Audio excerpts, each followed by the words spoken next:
Yes, double SSI payments for the month of June. This one including people receiving Social Security, SSI, SSDI. We have got the payment schedule, and also regarding the US debt default, we have got some breaking news of the latest news. Check this out. Biden and McCarthy to talk US debt ceiling with deadline just 10 days away. And finally, Biden and McCarthy is gearing up for the next round of the debt ceiling talks as Joe Biden urges Republicans to compromise as talks resume. President Biden returned from Japan earlier than planned in order to deal with this impassing issue over the federal debt limit. And what does it mean for all the Social Security, Medicare reforms? How debt ceiling will impact Social Security and Medicare reforms? Also, is there anything to worry about the debt ceiling for Americans on Social Security? And what kind of impact US debt ceiling talks will have on Social Security checks, interest rate, home sales, and other aspects of the economy? Watch this video till the end because you know what? This video has got tons and tons of updates. So guys, if you found this video helpful, make sure to hit that like, share this video, subscribe to our channel for more of such latest updates. And without a further ado, let's jump right into all the details. Alright guys, so starting with the good news for all the Social Security recipient, and this one including people receiving Social Security, SSI, SSDI, survivors, retirement beneficiaries. Actually, it's about supplemental security income recipient who will be actually receiving double payments in the month of June. Yes, you heard it right. Some individuals who receive Social Security benefits will be getting double payments in the next month. Today in this video, I'll be showing you the exact direct deposit dates when you're going to receive those payments. However, guys, before we get into the details, let's address another important topic, looming debt ceiling deadline. Now, according to the Treasury Secretary Janet Yellen, we have just around 11 days until the deadline is hitting. Now, exactly what this is mean for you, your benefits, your monthly checks? Well, speaking of what exactly debt ceiling means for you, the maximum amount of the money that United States government can borrow to meet its financial obligation is basically the debt ceiling. Let's say if an agreement isn't reached to raise the debt ceiling, then it can have a severe consequences for the economy as a whole. As of right now, they are running out of a time to come to an agreement, and let me tell you guys, reaching to a consensus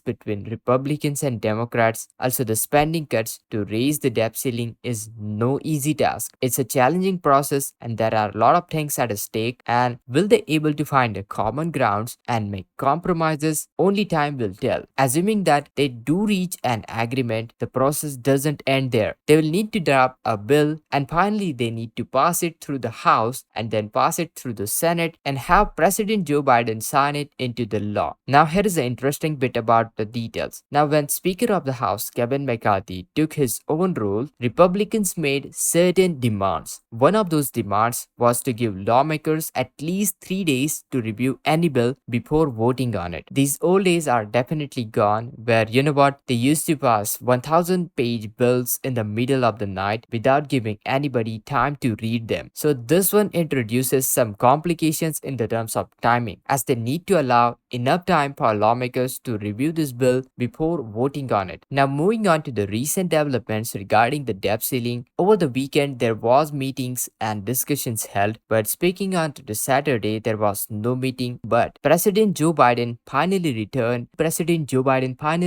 to Washington on Sunday, and President Biden returned from Japan earlier than planned in order to deal with this very important issue, that is the debt ceiling. Right after that, the pairs met for about 2.5 hours on yesterday. And today on Monday, Kevin McCarthy and Biden are scheduled to meet once again, and hopefully they can make progress and move closer to finding to a resolution, because you know what? Hopefully they can make progress and move closer to finding a resolution, because only there are 11 days remaining until the deadline is hitting, and they need to act swiftly. They need to pass the draft of the bill, then they should have enough time to read it, then pass through the House, pass through the Senate, and finally signed by President Joe Biden. And according to MSNBC, Kevin McCarthy stated that he will meet President Biden on Monday after productive debt ceiling call. They had discussion on the Sunday while President Biden was returning from the G7 summit in Japan. Last week, negotiation between senior White House aides and White House Republicans failed to break any impasse. Kevin McCarthy described the call with President as productive, and both sides agreed to meet in person on Monday. Kevin McCarthy emphasized emphasized that the need to spend less money than the previous year, but he acknowledged that they still have a long way to go. During his meeting, Kevin McCarthy has repeatedly said that including the work requirements for able-bodied adults without dependents enrolled in the federal safety net programs like food stamps is a must-have for his conference. That provision is included in a House bill Republicans passed last month that addresses raising the debt limit. Treasury Secretary Janet Yellen has also emphasized the urgency of raising the debt ceiling. She mentioned in an interview early June, possibly even on June 1st. This one is the hard deadline for the federal government. Janet Yellen warned that bill would go unpaid if Congress fails to reach the debt ceiling deal before United States runs out of the money. Janet Yellen repeatedly warned lawmakers that clock is ticking and US could run out of money to pay its bill as early as June 1st. That basically puts as a major crunch time for both chambers of the Congress. McCarthy said that the White House would need at least 72 hours before it would vote on any bill before it heads to the Senate. That's why it's the situation of the great concern, as it could lead to delays in the payment for Social Security beneficiaries. Even a days of delays in receiving Social Security payments is considered unacceptable. While the June 1st deadline mentioned by the Treasury Secretary and other experts are providing different estimates, Goldman Sachs, as reported by Business Insider, suggests that US has extra 8 days before it runs out of money to pay its bills. Janet Yellen, Treasury Secretary, previously mentioned that the X date on which US can no longer pay its bills is the risk of default, which is actually the June 1st deadline. However, according to Alec Phillips, the chief political economist at Goldman Sachs, the actual deadline could be a week later, around June 8 or June 9. Goldman Sachs believes that this is when the greatest risk lies. Although the 8th of the June is more likely, we should still focus on June 1st deadline as it's the worst case scenario. If we would reach the June 1st deadline without ability to pay our bills, it would be extremely troubling situation for US economy. Moving on to the speaker Kevin McCarthy, he recently tweeted about his conversation with the president. He emphasized the point that Washington cannot continue spending the money that they doesn't have, especially all the expenses of the future generation. Kevin McCarthy and Biden has scheduled in-person meeting today to continue negotiations. On other hand, CNBC reported that Biden stated GOP must move away from the extreme positions, emphasizing that there will be no debt limit deals based on solely on partisan term. It's clear that both sides are still far apart, but we hope that today's meetings can bridge the gap between bringing them closer to reaching a deal. In the event that agreement cannot be reached, President Biden has expressed his consideration of using 14th Amendment to raise the debt ceiling unilaterally. He believes that he has the authority to do so, and if current crisis is resolved, the matter can be taken to the court to decide if debt limit violates the 14th Amendment or not. This amendment stipulates that United States must pay its debts, and Biden also expressed his concern about assuring the world leaders that America will not default on its debt. Biden also expressed his concern about assuring the world leaders that America will not default on its debt, as economists warn of the potential global financial crisis such an event could trigger. Interestingly, politicians from both of the sides of the aisle has voiced their opinion to support using 14th Amendment in the situation. Former President Bill Clinton has stated that he would raise the debt ceiling using the 14th Amendment, and Republican Senator Josh Hawley has expressed the temptation to do the same if he was president in the position. It seems that it faced with inability of Democrats and Republicans to reach the deal and risking the full faith and credit of the country. Politicians from both of the parties would be inclined to utilize the 14th Amendment. And finally, with only 11 days remaining until the deadline, time is finally running out, and let's hope that Biden and McCarthy can find common grounds to reach the agreement. Otherwise, the possibility of using 14th Amendment may come into play. Treasury Secretary said that it will be hard to pay out all those beneficiaries, but according to the law, they will have to pay all those group of beneficiaries. It's unavoidable. That's why be sure to check out all these important benefit payment schedules. Mark these very important dates on your calendar. Hope you found this video helpful. Make sure to hit that like, share this video, subscribe, and this is Kedar from How to Guys. See you in the next video.